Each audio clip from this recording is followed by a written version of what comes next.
السلام علیکم ناظرین، میں ہوں ڈاکٹر علی کی ون ٹی وی کی طرف سے آپ کے ساتھ، عوام کے ساتھ، عوام کی عدالت میں عوام کی بات۔ ناظرین،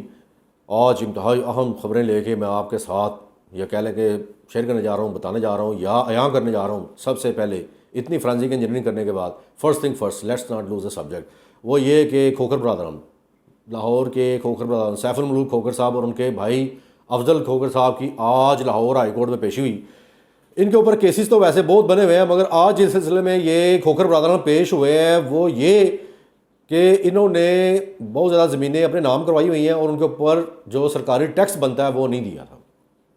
اور جب ان کے وکیل سے بات ہوتی ہے تو وہ بڑے ایکسکیوزز پیش کرتے ہیں، بڑے چیمپئن بننے کی کوشش کرتے ہیں، مگر ہمارے بہت معتبر جج ہیں جن کے پاس ان کا کیس لگا ہوا ہے، وہ چھٹی پہ تھے، وہ کیونکہ کورٹ میں چھٹیاں چل رہی ہیں۔ 30 اگست کو ان کو دوبارہ پیش ہونے کا آرڈر ایشو ہو گیا ہے، جو 30 اگست کو جو اس کے اوپر مزید پیش رفت ہوگی وہ بھی آپ کی خدمت پیش کریں گے، اور اس کے ساتھ ساتھ ان کے اوپر اور بھی جو کیسز بنے ہوئے ہیں ان کی بھی ہیئرنگز وقتاً فوقتاً ہوتی جانی ہے۔ ایک 30 اگست کو نہیں ہے، پھر اگلے مہینے بھی ان کی پیشیز جو ہیں وہ لائنڈ اپ ہوئی ہیں۔ چلو یہ تو ایک ریمائنڈر ہو گیا۔ دوسری بات جو کہ اہم ترین خبر ہے وہ رانا ثناء اللہ کے متعلق۔ ناظرین، رانا ثناء اللہ کا آپ کو یاد ہوگا 2 سال پہلے 15 کلو ہیروئن منشیات جو ان کی گاڑی میں سے پکڑی گئی تھی، اور گاڑی بھی ضبط ہو گئی تھی اور وہ منشیات بھی ضبط ہو گئی تھی، اور ان کے اکاؤنٹس، بینک اکاؤنٹس بھی منجمد کر دیے گئے تھے، فریز کر دیے گئے تھے۔ اکاؤنٹس وغیرہ انہوں نے دوبارہ کھلوا لیے تھے اپلیکیشن وغیرہ دے کے، اور گاڑی جو پکڑی ہوئی ہے اس کے متعلق ہم نے ابھی پچھلے دنوں میں ایک ویڈیو کلپ بھی بنا کے آپ کو دیا تھا، جو کورٹ میں ہیئرنگ ہوئی تھی کہ کیا وہاں پہ پروسیڈنگ ہوئی، کس طرح جج صاحب نے ان کے جو سوالات پوچھے، اور گاڑی جو ان کی سپرداری نہیں ابھی ہوئی تھی اس کے اوپر مفصل ہمارا ویڈیو کلپ پڑا ہوا ہے گاڑی کی سپرداری کے متعلق۔ اب ان کی جو ہیروئن سے ریلیٹڈ منشیات سے متعلقہ جو ہیئرنگ ہوئی، وہ ناظرین اس کا میں تھوڑا سا پس منظر تھوڑا سا اور بتاتا چلوں، وہ یہ کہ ہمارے پرانے chief justice of Lahore high court Qasim Khan صاحب نے مسلم لیگ نون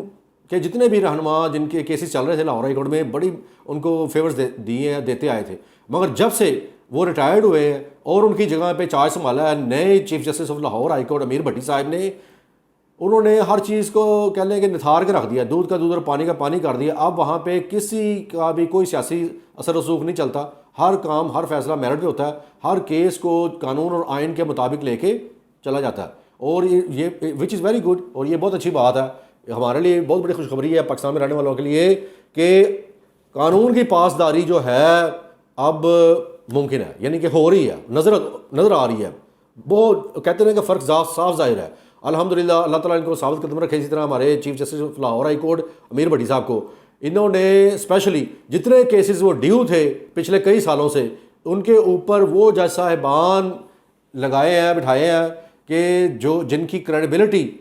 یا کہہ لیں کہ جن کا پاسٹ یا ماضی بہت صاف شفاف ہے، اور کبھی انہوں نے کسی سیاسی پارٹی کا دبدبہ، پریشر یا اثر رسوخ نہیں لیا، نہ ایکسیپٹ کیا۔ جیسے کہ رانا ثناء اللہ کے جو کیس تھا، ان کے اوپر پہلے جو جج صاحبان بیٹھے ہوتے تھے وہ اپریل میں ان کا تبادلہ ہو گیا تھا، جب وہ کیس تھوڑا سا نزدیک ہونے آیا، جیسے ہی ان کے اوپر فرد جرم عائد ہونے جا رہی تھی تو وہ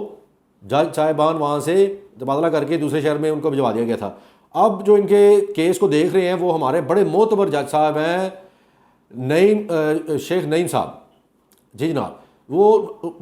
اتنے ان کی جو کریڈیبلٹی ہے اس کی کہہ لیں کہ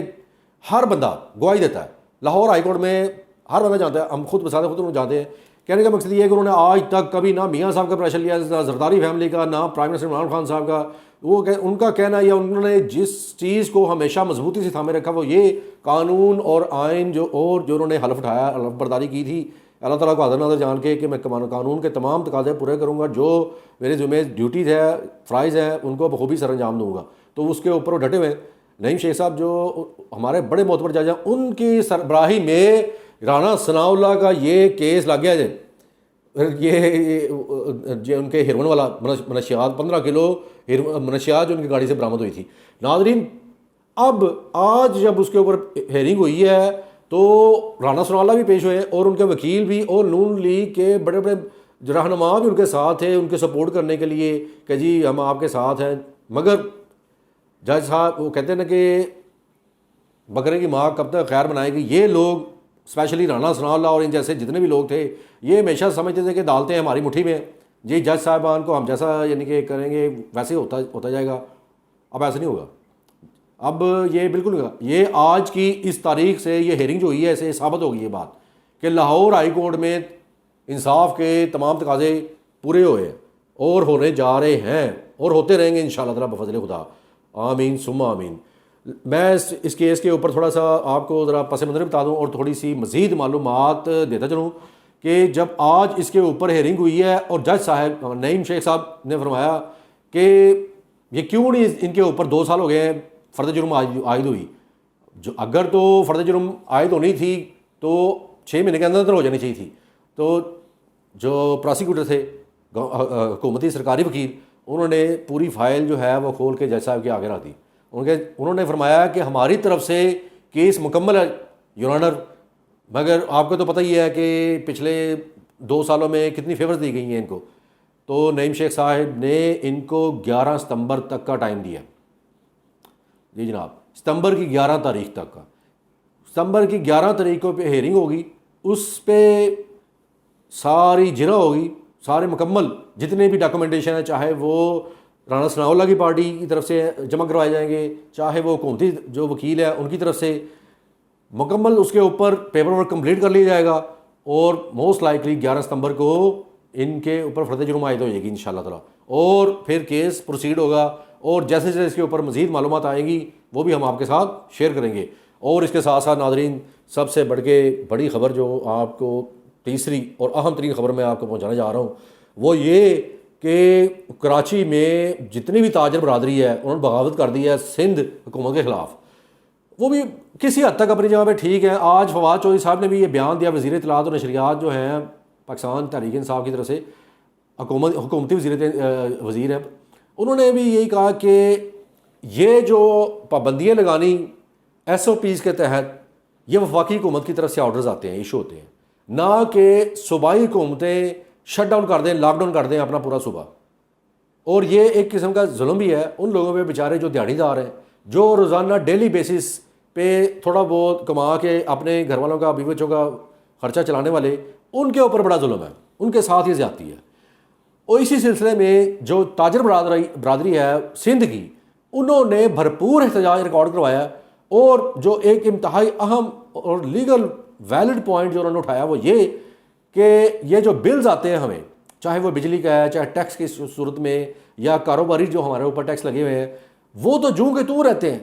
اب یا تو ہونا کہ ان میں بھی ان لوگوں کو ریلیف دیا جائے۔ اگر آپ لوگوں نے پابندیاں لگانی ہیں یا وہاں پہ کاروباری لوگوں کو 8 دن کے لیے 10 دن کے لیے شٹ ڈاؤن کرنا ہے، تو پھر 10 دن کی ان کو ریلیف بھی دی جائے ان کے بلوں میں،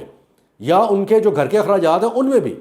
یہ تو نہیں کوئی بات ہوئی کہ آپ یہ اٹھا کے پورے کا پورا جو ہے صبح وہ بند کر دیں اور ساتھ موٹر سائیکلوں والوں کی بھی پکڑ کے آپ چلان کیے جائیں، اور رکشے ڈرائیورز بیچارے جو مزدور طبقہ ہے بیچارہ، ان کو چلان پہ چلان کیے جا رہے ہیں۔ اور اسی طرح ہی جو بیچارے لوگ گھروں سے نکلتے ہیں اپنے اخراجات پورے کرنے کے لیے یا اٹھانے کے لیے، محنت مزدوری کرنے کے لیے، دیہاڑی لگانے کے لیے، ان کو پکڑ کے آپ حوالات میں بند کیے جا رہے ہیں یا ان کے چلان کیے جا رہے ہیں، جرمانے کیے جا رہے ہیں۔ اس طرح دیکھیں کسی صوبے میں ایسا نہیں ہو رہا ناظرین۔ ایس او پیز کے تحت ویکسین لگوانے پہ ایجوکیشنل پروگرامز کیے جا رہے ہیں، نشر کیے جا رہے ہیں ٹیلی ویژن پہ، اور لوکلی بھی، لوکل کیبلز پہ بھی جو صوبائی حکومتیں ہیں یا گھر گھر جا کے ان کو اویئرنیس دلا رہی ہیں، عوام کو بتا رہے ہیں کہ ویکسینیشن کروائیں، اس سے قوم کا، آپ کا، ملک کا، سب کا فائدہ ہے۔ اور نہ صرف یہ بلکہ صوبائی حکومتیں، ہر صوبے کی، بلوچستان کی، کے پی کے، اسپیشلی پنجاب، یہ تینوں صوبے جو ہیں انہوں نے بہت زیادہ فنڈز یعنی کہ پیسہ، خطیر رقم مختص کر رکھی ہے اس چیز کو آگے بڑھانے کے لیے یا عوام کو انسینٹیو دینے کے لیے۔ اگر یہ لوکلی کسی علاقے پہ کرفیو لگاتے ہیں، جیسے لاہور میں کچھ ایریاز تھے جنہوں نے بند کیے تھے پچھلے سال، مگر وہاں پہ رہنے والوں کے لیے انہوں نے بہت زیادہ وہ کہتے ہیں راشن گھر گھر پہنچایا تھا صوبائی حکومت نے بھی، اور جو لوکل گورنمنٹ تھی انہوں نے گھر گھر جا کے میک شور کیا تھا کہ کوئی بندہ یا کوئی خاندان بھوکا تو نہیں ہے، کسی کے کوئی بل تو نہیں ہے ڈیو، بلوں میں بھی ان کو دی گئی تھی، چھوٹ دی گئی تھی۔ تو ایک طریقے کے ساتھ، ایک منظم طریقے کے ساتھ اس چیز کو لے کے اگر چلیں سندھ حکومت والے بھی، تو آبویسلی ان کو بھی جو ان کی عوام ہے وہاں، وہ بھی سراہے گی اس چیز کو، وہ بھی کہیں گے بھی واقعی بھی بات ٹھیک ہے۔ مگر اپنے فیلئر کا جو یہ کمپلیٹ فیلئر ہے ان کا، پاکستان پیپلز پارٹی والوں کا اسپیشلی، اور مراد علی شاہ صاحب جو گورنر وہاں پہ وزیر اعلیٰ سندھ ہیں، ان کا بھی یہ فیلئر ہے کہ آپ ویکسینیشن تو کروا نہیں سکے عوام کی. ویکسینیشن تو پرووائڈ ہوتی نہیں تھی ٹائم پہ. 3 لاکھ ڈوزز منگوائے، وہ 2 دن میں ختم ہو جاتے تھے. 4 لاکھ ڈوزز آپ نے منگوائے سندھ میں، جہاں پہ 1.8 سے زیادہ 1.8 ملین سے زیادہ لوگ ہیں صرف کراچی میں. تقریباً 18 لاکھ سے زیادہ لوگ صرف کراچی میں اس وقت رہ رہے ہیں ناظرین. اور وہاں پہ جی 2 لاکھ آپ منگوا رہے ہیں، 3 لاکھ ڈوزز منگوا رہے ہیں. اور جب اس کی بڑھتی ہے ڈیلٹا کرونا وائرس جو آیا ہوا ہے انڈیا سے، اس کی تعداد بڑھتی ہے، آبویسلی جن لوگوں نے ویکسینیشن نہیں کروائی ہوئی انہی سے وہ آگے پھیلتا ہے. تو آپ لوگوں نے ویکسینیشن تو آن ٹائم کروائی نہیں لوگوں کی، نہ صرف ویکسینیشن کی ان کو اتنی سہولیات یا مراحت پرووائڈ نہیں کی، اپنی ناکامیوں کا ملبہ عوام پہ پھینک اور عوام کو شٹ ڈاؤن کر دیا. یہ اٹس ناٹ فیئر، یہ ظلم زیادتی ہے. اور دیکھیں ان لوگوں کے پہ ظلم ہے جو بیچارے غریب لوگ ہیں. وہ کس طرح وہ اپنے بیوی بچوں کا، اپنے گھر والوں کا وہ خرچہ اٹھائیں، یا کس طرح وہ سروائیو کریں اتنی ٹف سچویشن میں، جہاں پہ آپ لوگوں نے ان کے اوپر ٹیکس لگا کے بلوں میں اور پتہ نہیں کون سے ٹیکس لگا دیے کراچی کی عوام کو. اور وہ بیچارے وہاں پہ بالکل محصور ہو کے رہ گئے اپنے گھروں میں، اپنے گھروں کی حد تک ہی ان کو محصور کر دیا. ان کے گھروں کو ہی آپ نے جیل بنا دیا. This is not fair, it's totally unfair. یہ وفاقی حکومت نے جو اقدامات کیے ہیں ان کو ان سے کوئی تھوڑی سی ان کو لینی چاہیے، سبق حاصل کرنا چاہیے، یا مل بیٹھ کے ان کو آپس میں دوبارہ پھر تاجر برادری سے اسپیشلی یا عوام کی رائے بھی لینی چاہیے کہ اس طرح کے اقدامات کو کس طرح لے کے چلا جائے. آبویسلی دیکھیں یہ چیزیں عوام کو افیکٹ کر رہی ہیں، حکومت سندھ کو نہیں کر رہی. وہ تو اپنے اپنے محلوں میں بیٹھے ہوئے، اپنے اپنے پیلسز میں بیٹھے ہوئے ہیں، اپنی عیاشی والی زندگی گزار رہے ہیں. یہ عوام کے اوپر ظلم ڈھا جا رہے ہیں کہ جی ہم نے یہ کرنا ہے وہ کرنا ہے. او بھائی خدا را تھوڑا سا ہوش کے ناخن لو، تھوڑے عقل اور سینس سے کام لو کہ یہ جو عوام، یہ جو بیچاری غریب عوام جس کے دیے ہوئے ٹیکس ہے، جس کا خون نچوڑ کے آپ لوگ اتنے بڑے محلوں میں عیاشیاں کرتے ہو، انہی لوگوں پہ ظلم کر رہے ہو. تو خدا کا خوف کرنا چاہیے. اور نہ صرف یہ بلکہ اوپر سے آگے ٹی وی پہ اتنے بے وقوفانہ قسم کے بیانات یا سٹیٹمنٹس دیتے ہیں کہ جی ہماری کوششوں کی وجہ سے یہ سب کچھ ہو رہا ہے. غلط بات ہے، یہ تمہاری کوششیں نہیں ہے، یہ عوام کا تعاون ہوگا، عوام کی اس میں رائے ہوگی شامل، یا عوام کی کہہ لیں کہ کوششیں اس چیز میں اسٹرگل میں شامل حال ہوں گی تو اس کے ثمرات ہوں گے، پازیٹیو ثمرات ہوں گے سب کے لیے. ناظرین اس کے ساتھ ہی مجھے ڈاکٹر علی کو حقیقت ون ٹی وی کی طرف سے اجازت دیں. آپ کے ساتھ، عوام کی عدالت میں عوام کی بات. پاکستان پائندہ باد، پاکستان کی افواج اور ISI زندہ باد.